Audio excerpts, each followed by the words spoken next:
What is going on, y'all? Welcome back to the Locks DFS NHL Breakdown. I'm your host, Narang, and I'll be breaking down this 8-game main slate on DraftKings and FanDuel for Tuesday, March 12th.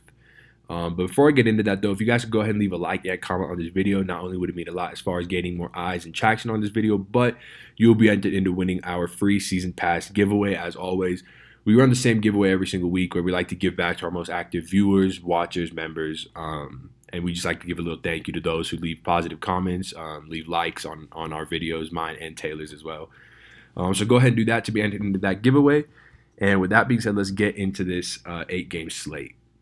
So as usual, we usually start in the high-end center range. And for today, as you guys can see, we got a couple big names that are out. Dylan Larkin remains out with his upper body injury. Jack Eichel, I believe, is suspended for 2 games. And we have some big name wingers out as well that we'll get into that creates a lot of value that we're going to target.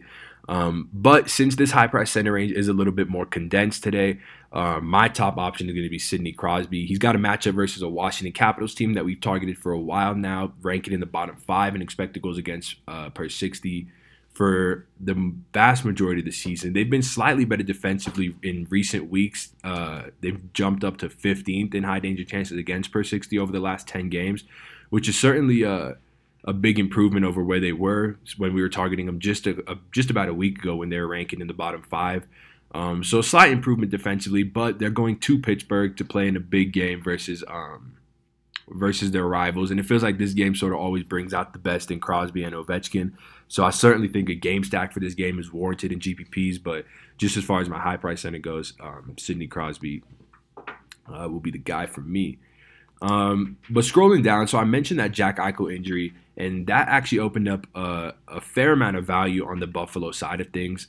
Dallas, one of the worst teams in the league defensively over the past 10 games, allowing the 4th most high danger chances against per 60. Not so much reflected in Buffalo's team total with the fact that they only have a team total at 2.6. I think that's a bit more indicative of Jack Eichel being out than anything else, really, which is obviously a big blow to them. But it puts Casey Middlestat up on this first line, centering Jeff Skinner, Jason Pominville, and it bumps Evan Rodriguez up to the second line, centering Connor Sheary, Alex Nylander, and correlating on the first unit power play with the Rasmus defenseman.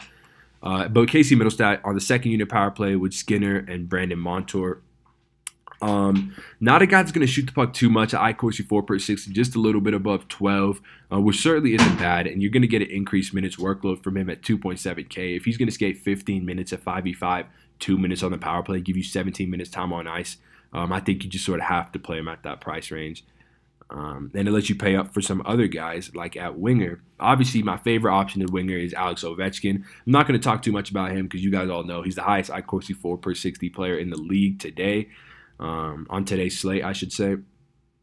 Always makes for an elite play. Pittsburgh not a defensive juggernaut that you'd want to avoid. So if you want to, like I said, if you want to run that game stack, you're more than welcome to. The thing that catches my eye is this price on Johnny Gaudreau at 6.7K.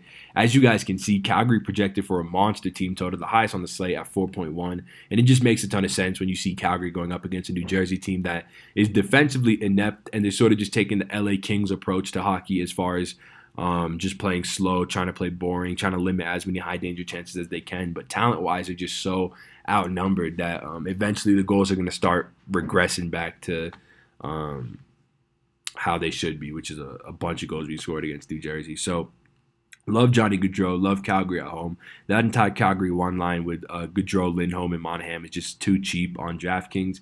And Calgary 2 with Kachuk and Backlund is also in play, also quite cheap on DraftKings, and Kachuk especially on FanDuel. So one note when I was talking about winger injuries, besides, Pasternak, Taylor Hall, Forsberg, Arvidsson, Evander Kane, Matt Zuccarello, all those guys, another guy that's out and not even listed on the player pool for some reason is Vladimir Tarasenko. He's out with an upper body injury.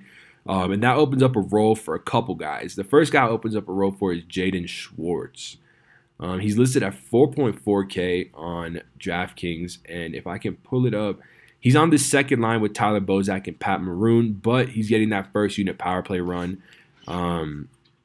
Just a spot that we really want to target versus the Arizona team that ranks 9th worst in the league, high danger chances against per 60.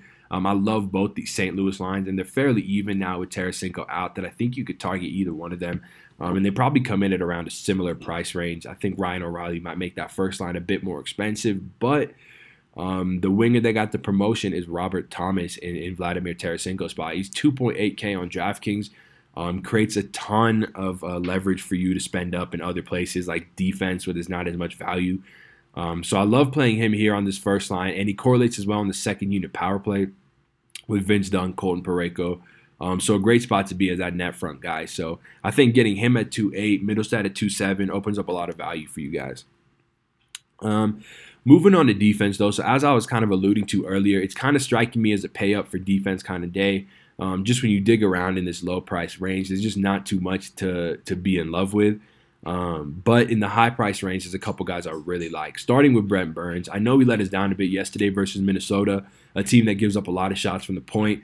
Brent Burns had 5 shots on goal, didn't block any shots, which is out of character, didn't record a point, which is out of character. But I expect him to get back on track in a matchup versus a Winnipeg team that is, as you guys can see, 5th worst in the league, high danger chances against per 60 over the last 10 games. Not as good defensively as their name might suggest, and this is Brent Burns. So getting exposure to him, especially where we can afford him with some of the other value, I think is a great idea. And then Mark Giordano as well, the second highest priced defenseman.